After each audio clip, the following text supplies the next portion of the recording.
हम हम देख रहे थे। सबसे पहले हमने इंट्रोडक्शन पढ़ा, उसके बाद मैट्रिक्स की डेफिनेशन, एग्जांपल, उसके बाद रो और कॉलम का कंसेप्ट देखा, उसके बाद देखा ऑर्डर ऑफ मैट्रिक्स। मैंने ऑर्डर ऑफ मैट्रिक्स में आपको बताया बेटा कि आपने सबसे पहले रोज़ काउंट करनी है, फिर कॉलम, फिर लिखने का तरीका है कि सबसे पहले रोज़ लिखेंगे, फिर बाय लिखेंगे, फिर कॉलम लिखेंगे। अब आ जाती है इक्वल मैट्रिसेस। इक्वल मैट्रिसेस, अब देखें एक चीज़ तो नहीं इक्वल हो सकती, अगर एक होता तो वो मैट्रिक्स बोलता। अब दो चीज़ें ना, हम इक्वल हम तभी दो चीज़ों को कंपेयर करके कहेंगे ना ये दोनों एक दूसरे के इक्वल है। तो दो दो मैट्रिक्स आ गए, तो जब एक से ज़्यादा मैट्रिक्स आ जाएंगे तो क्या बोलेंगे? मैट्रिसेस। क्या बोलेंगे? Matrices, equal matrices. देखें हमारे पास दो मैट्रिसेस हैं A and B, two matrices हैं। A set to B equal to B, हम तब कहेंगे ए बी के इक्वल है। कब कहेंगे? दो मैट्रिसेस कब इक्वल होंगे, या ये इस डेफिनेशन में हम पढ़ेंगे कि दो मैट्रिसेस कब इक्वल होंगे। कब इक्वल होंगे दो मैट्रिसेस? इफ़ एंड ओनली अगर वो दो कंडीशन सेटिस्फाई कर रहे हैं। कौन कौन सी कंडीशन है?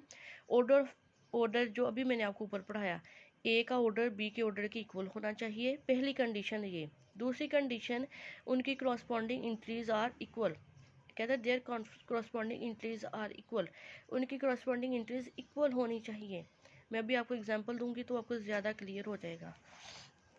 दो कंडीशन हमने पढ़ी, एक पढ़ी कि उनका ऑर्डर इक्वल, दो मैट्रिसेस तब इक्वल होंगे जब उनका, पहली कंडीशन उनका ऑर्डर इक्वल होना चाहिए, दूसरी कंडीशन उनकी करस्पॉन्डिंग इंट्रीज इक्वल होनी चाहिए। मैं एक मैट्रिक्स ए लेती हूँ, मैंने लिखा 1 2 3 और 4। मैं दूसरा मैट्रिक्स जो है वो ले रही हूँ 1 2 + 1 1 + 1 3 + 1। मैंने ना दो मैट्रिसेस लिख ली हैं, एक मैंने ए लिखा और दूसरा बी लिखा। अब इनको 2 + 1 करें फिर भी 3 आ जाता है, 1 + 1 करें फिर भी 2 आ जाता है, और 3 + 1 करें फिर 4 आ जाता है। लेकिन दो मैट्रिसेस कब इक्वल होंगे? हम कब कहेंगे कि ए इक्वल टू बी है? कब? सबसे पहले ऑर्डर देख लें, इसमें ये R1 और ये R2, ये C1 और ये C2। कितना ऑर्डर है? Order order of matrix A, आपने लिखना है ऑर्डर ऑफ मैट्रिक्स ए।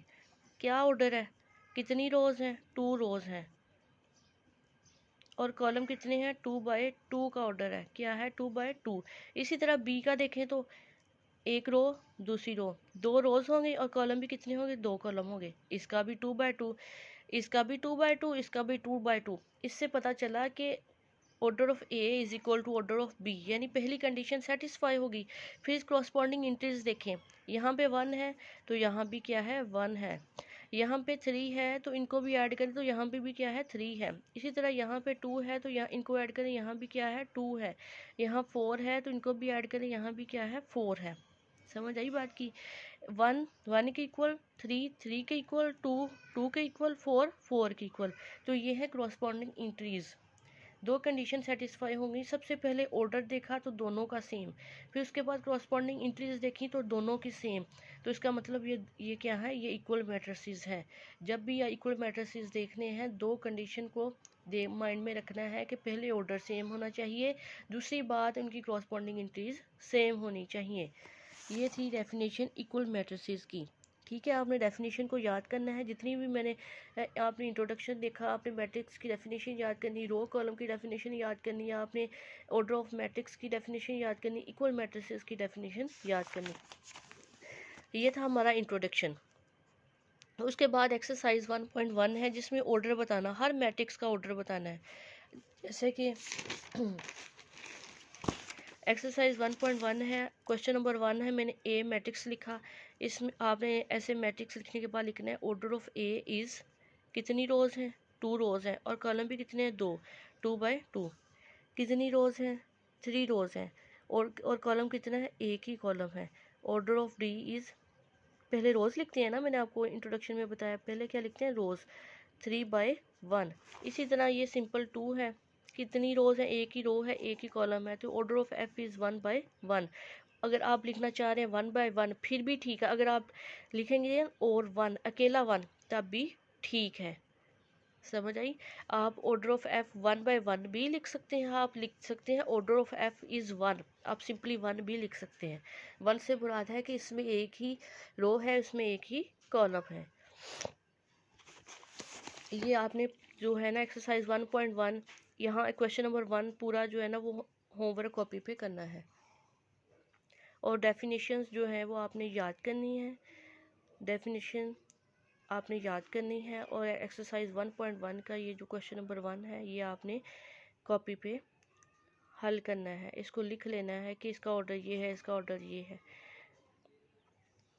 उसके बाद क्वेश्चन नंबर 2 है, question number which of the following matrices are equal. अभी मैंने आपको इक्वल मैट्रिसेस की डेफिनेशन बताई, कब इक्वल होंगे, जब ऑर्डर सेम होगा और करस्पॉन्डिंग एंट्रीज सेम होंगी। अब ए देखें, ए हमारे पास ऑर्डर है 1 बाय 1 का। इस पूरे में आपने कोई और देखना है कि जो 1 बाय 1 का ऑर्डर हो। 5 में से 2 निकाल दें, 3 आ जाएगा ना 3। तो देखें ये भी 3, ये भी 3, ऑर्डर भी सेम, एंट्री भी सेम, एक एक एंट्री वो भी सेम, तो इसका मतलब ए किसके इक्वल आ गया, सी के। उसके बाद बी देखें, बी क्या है 3 और 5, देखें इसके जैसा कोई और है 3 और 5, ये देखें ये 3 और 3 और 2 5, 3 3 से मैच कर गया, 5 5 से मैच कर गया, ऑर्डर भी सेम, एंट्री भी same, B is equal to I आ गया। आप कभी भी नहीं कहेंगे कि बी डी के इक्वल, नहीं, यहाँ 5 पहले आ रहा है और 3 बाद में आ रहा है, ये आपने कभी भी नहीं कहना, ठीक है। आपने कहना बी किसके इक्वल है, आई के। ये भी हो गया, ये भी हो गया, और ये भी इसी तरह, ये भी डी देखें 5 और 3 है, डी की डी से कोई डी के कोई इक्वल है, देखते हैं 5 और 3 आना चाहिए, नहीं इसके जैसा कोई नहीं है। ई पे आ जाए, 4 6 0 2 है, तो देखें है, ये नीचे ही है, 4 भी 6 भी 0 भी 2 भी, दोनों ऑर्डर भी सेम, एंट्रीज भी same, E is equal to H आ गया। अब एफ देखें, एफ 2 और 6 है, देखिए इसके जैसा कोई और है। नेक्स्ट देखें, 3 में से 1 गया 2, 3 और 3 6, 2 भी मैच कर गया, 6 भी मैच कर गया, ऑर्डर भी, ऑर्डर क्या है 2 बाई 1, 2 बाई 1, ऑर्डर भी सेम, एंट्री भी सेम, ये भी हो गया, ये भी हो गया, और ये भी इक्वल है, ये तीनों आपस में इक्वल है। 4 6 4 0 6 और 2, ये तीनों ई एच और जे तीनों आपस में क्या है, इक्वल, क्योंकि इनकी सबसे पहले इनका ऑर्डर सेम है, फिर उसके बाद इनकी कॉरस्पॉन्डिंग एंट्रीज भी सेम है। आपने एक्सरसाइज 1.1 का क्वेश्चन नंबर 1 और 2 कॉपी पे करना है, बाकी डेफिनेशन आपने याद करनी है। Thank you so much. अल्लाह हाफिज़।